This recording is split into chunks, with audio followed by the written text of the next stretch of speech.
In 2004, three people walked into one of the most secure casinos in the world and quietly broke the system. The Ritz Club in Piccadilly. Over 2 nights, they walked out with more than £1.3 million. They were arrested, their phones and laptops seized. But when investigators reviewed the evidence, they discovered something no one expected.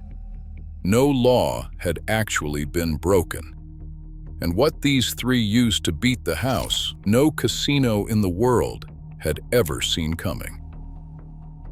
Beneath the grand chandeliers of Piccadilly's Ritz Hotel, the casino floor carries its own kind of hush. Polished marble, velvet-backed chairs, and the low murmur of private conversations blend with the gentle clatter of chips. Staff move with the quiet discipline of a 5-star ballet, every detail tailored for the city's elite. In March 2004, the Ritz Club's underground gaming room stands as a sanctuary for those who expect the odds and the rules to be unbreakable. Croupiers in crisp uniforms call the numbers, their hands steady, their eyes trained to catch the slightest irregularity. The clientele, a mix of old money and new, trust that here, chance is as pure as luxury. But the air inside the Ritz is never truly still. Every so often, there is a pause, a hesitation too subtle for most to notice. A glance exchanged behind the counter, a pit boss lingering a moment longer at the edge of the roulette wheel. The casino's reputation is built on the promise that nothing escapes its gaze. Security cameras sweep the room in slow arcs, and the staff are trained to spot the smallest breach of protocol. Yet on these nights, something slips beneath the surface, an anomaly. The numbers on the roulette table begin to fall in curious patterns, just enough to stir a whisper among the staff. A sense that, amid the order and opulence, the game is not playing out as it always has. The Ritz has seen its share of eccentric winners and high-rolling losses. But this is different. The usual explanations, luck, bravado, the occasional outburst, do not fit. The calm is intact, the decorum unbroken, but a quiet anomaly has entered the room. For the first time in memory, the house feels a ripple of uncertainty. And as the night unfolds, the casino's polished veneer will be tested in ways it was never designed to withstand. Among the regulars and aristocrats drifting through the Ritz's gaming rooms that March, 3 guests drew little attention. 2 men, both Serbian, one 38 and the other 33, and a Hungarian woman aged 32, arrived together, but they never made a show of it. Their clothes matched the setting, tailored and understated, never flashy. At the tables, they played with the confidence expected of high rollers, gliding from one roulette wheel to the next, chips in hand, faces unreadable. There was nothing in their manner to suggest collaboration. They did not huddle, did not whisper, and did not linger over decisions. Instead, each member of the trio settled into a role that seemed almost instinctive. The older Serbian man, broad-shouldered and calm, handled the larger bets and watched the wheel with a steady gaze. The younger man, slightly built and precise, tracked each spin with a quiet intensity, his attention never wavering. The Hungarian woman, poised and composed, placed chips with a practiced hand, moving with the ease of someone who belonged in rooms like this. To the croupiers and security staff, their presence registered as another group of international guests, affluent, disciplined, and perhaps a little aloof. Their accents blended with the evening's mix of languages. They ordered drinks sparingly, never drawing attention to themselves, and showed none of the reckless bravado that sometimes marks new money. Instead, their play was measured, almost methodical, as if each spin of the wheel was being observed for more than just luck. What set them apart, though, was not what they did, but how they did it. The trio's movements were synchronized without a word. Bets landed on the table in tight clusters, always within the allowed window, always just in time. When a number hit, there was no celebration, only a brief glance exchanged, an acknowledgement, not a victory lap. To anyone watching, they were simply three strangers sharing the same streak of fortune. But beneath the surface, their precision hinted at something else, a pattern, a purpose, and a quiet confidence that would soon unsettle the house. The first night, the trio's approach was cautious, almost clinical. They staked out the tables, placed a series of calculated bets, and within a couple of hours they left the Ritz with just over £100,000. For most gamblers, that would be the story's end, a lucky streak, and a night to remember. But for these three, it was only a test. Their bets landed with uncanny consistency, spread across clusters of numbers that paid out again and again. Staff logged the win, but the pattern was subtle enough to pass as fortune's favor. Days later, the team returned, this time with a bolder rhythm. Chips flowed across the felt in higher denominations, always at the last legal moment before the croupier's call. The atmosphere at the table tightened as the trio's balance soared. By the end of the session, they had amassed roughly £1.2 million. The payout itself drew attention, £300,000 handed over in cash, with the remainder issued by check, standard protocol for a sum that could have bought a London townhouse.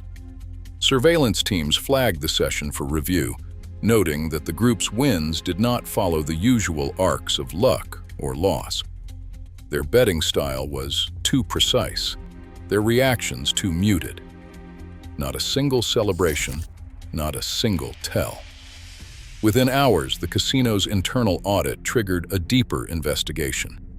Security staff pored over tapes, watching as the trio's bets landed repeatedly in the same tight sectors of the wheel. The house's confidence, the idea that the odds always favor the casino, began to erode. What had started as a quiet anomaly now looked like a breach in the system's armor. The question on everyone's mind was, how could anyone win this much, this fast, without breaking a single rule? The answer would lead investigators straight into the world of hidden technology and applied physics. Hidden in plain sight, the device at the heart of the Ritz operation looked like an ordinary mobile phone, but inside, it was anything but standard. Engineers had embedded a miniature laser sensor into the phone's casing, allowing it to scan the spinning roulette wheel and the ball's path without drawing attention. Each time the croupier launched the ball, the sensor fired off a series of invisible readings, capturing the wheel's rotation speed and the ball's velocity within the first seconds of motion. The data pipeline was built for speed. As soon as the sensor recorded its measurements, the phone's microprocessor kicked in, running a stripped-down algorithm designed to handle the calculations in real time.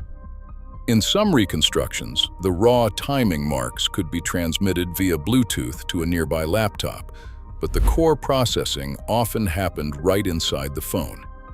The entire sequence, from the first laser pulse to the final betting signal, took less than 3 seconds. That window was crucial. The team needed their prediction before the dealer called no more bets. To keep the device undetectable, the sensor sat behind the phone's standard plastic shell, with no visible wires or external modifications. The only giveaway was a tiny aperture, no larger than a pinhole, set to line up with the wheel's edge. Inside, the phone's processor ran a custom program, lean, fast, and silent. Every reading was time-stamped and converted into a prediction code, which appeared on the phone's display or triggered a vibration pattern. The trio's bets landed on the table with split-second timing, always within the legal betting window. The device's latency, from measurement to output, rarely exceeded 3 seconds, a feat that kept the system both effective and nearly invisible to the casino's surveillance protocols. In an era before smartphones became ubiquitous, this blend of off-the-shelf hardware and bespoke engineering gave the team a technological edge that the Ritz's security had never anticipated. Roulette, at its core, is a dance of motion and decay. A ball spinning along the rim, losing speed until gravity and friction pull it down to earth. For most players, the outcome is a mystery until the last moment. But physics tells a different story. With the right measurements, the chaos can be tamed, if only for a few seconds. A physicist explains it simply. The ball's path can be predicted with this relationship. Theta equals theta 0 plus omega 0 t minus 1/2 alpha t squared. Theta 0 marks the ball's angular position when measured. Omega 0 is its initial angular velocity, and alpha is the deceleration as it slows. The only missing piece is time, how long until the ball falls. With each spin, the device inside the phone captures these values in real time, measuring the ball's speed and the wheel's rotation within the first revolutions. Even the smallest timing error, just a fraction of a second, can throw the estimate off. But when the readings are precise, within a few hundredths of a second, the margin shrinks. The model can narrow the likely landing zone from the full wheel to a small sector, sometimes as tight as 5 to 7 numbers. This is not about guessing a single number. The physics predicts a cluster, a sector, where the ball is most likely to drop. Statistically, that transforms the player's odds. Instead of the house edge, the trio gained an advantage estimated at 10 to 12%. That edge only matters if the bets are placed fast enough.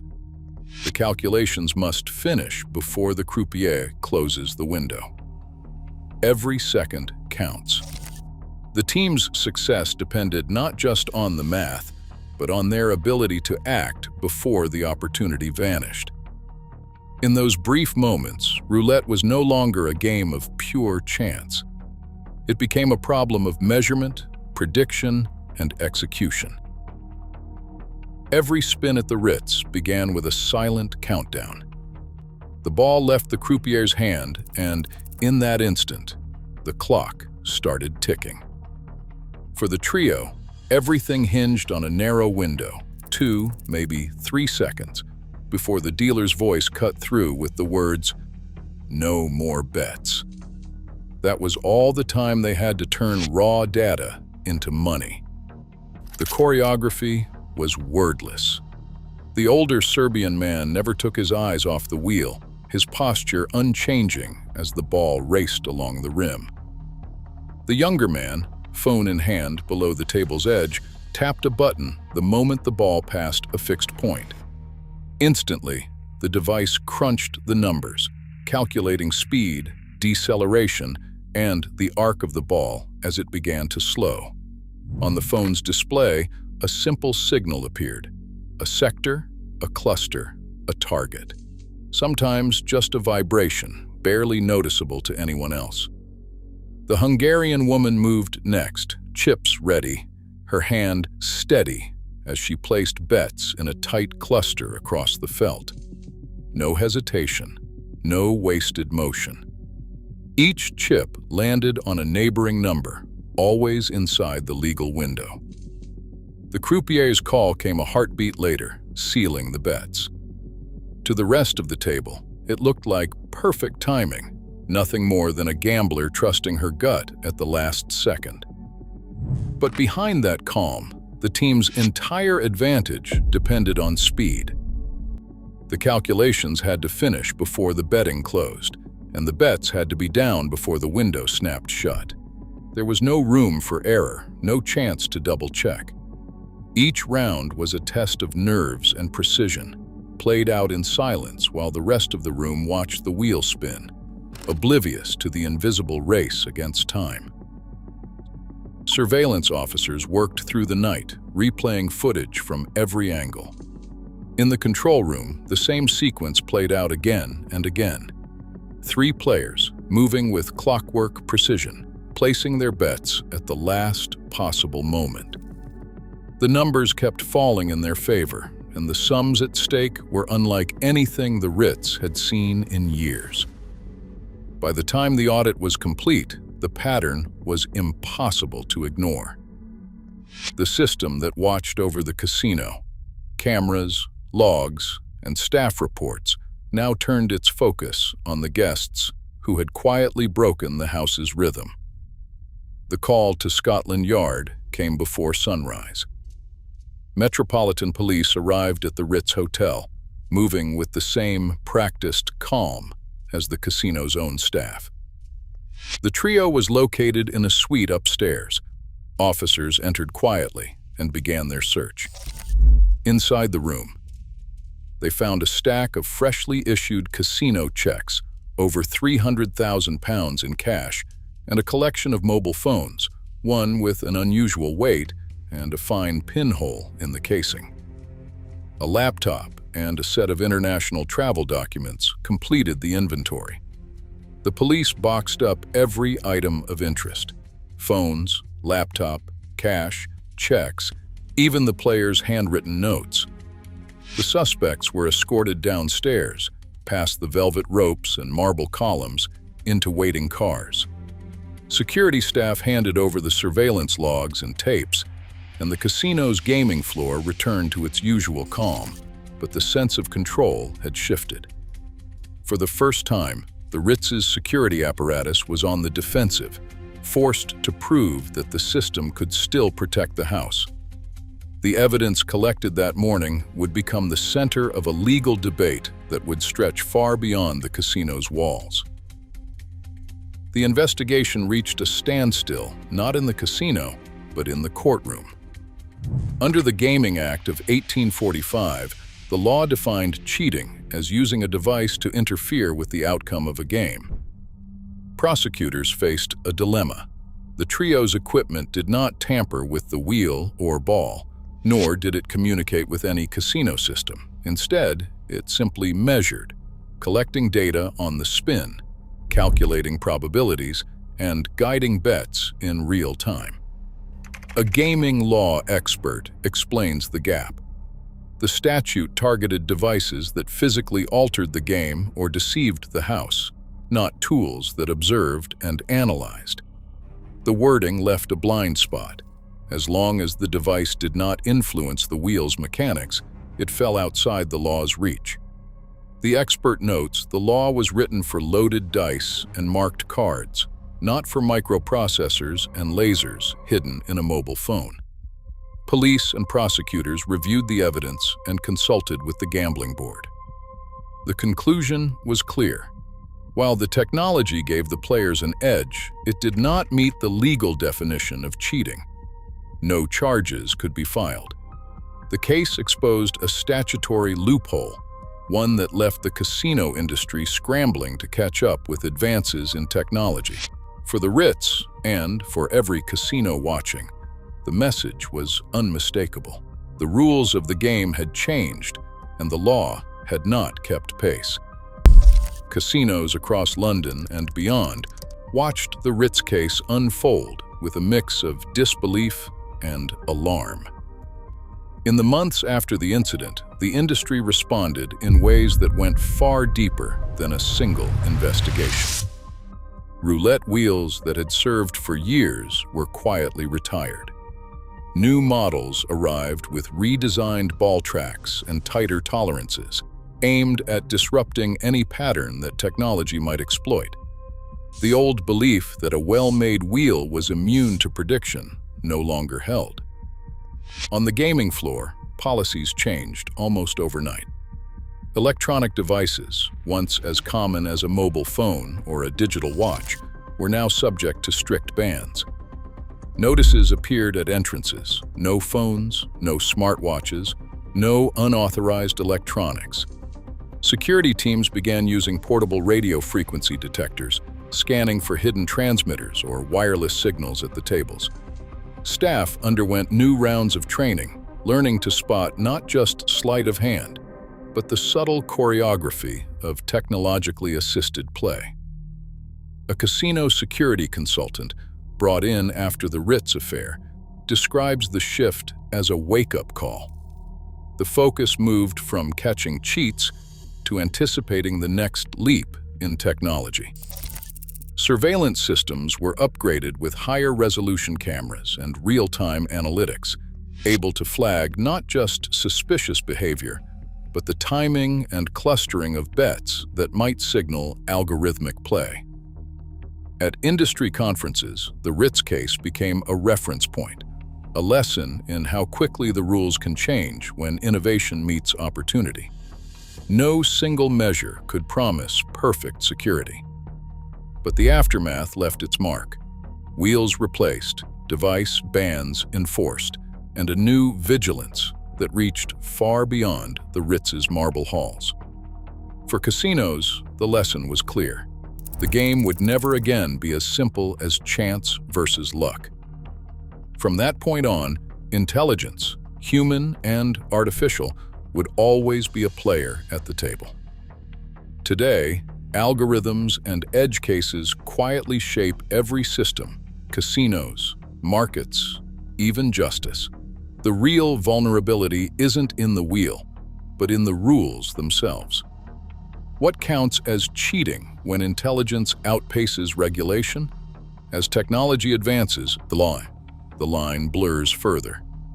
The lesson lingers. In games of chance or power, those who see the flaw first redefine what's possible. What would you do if you found the gap?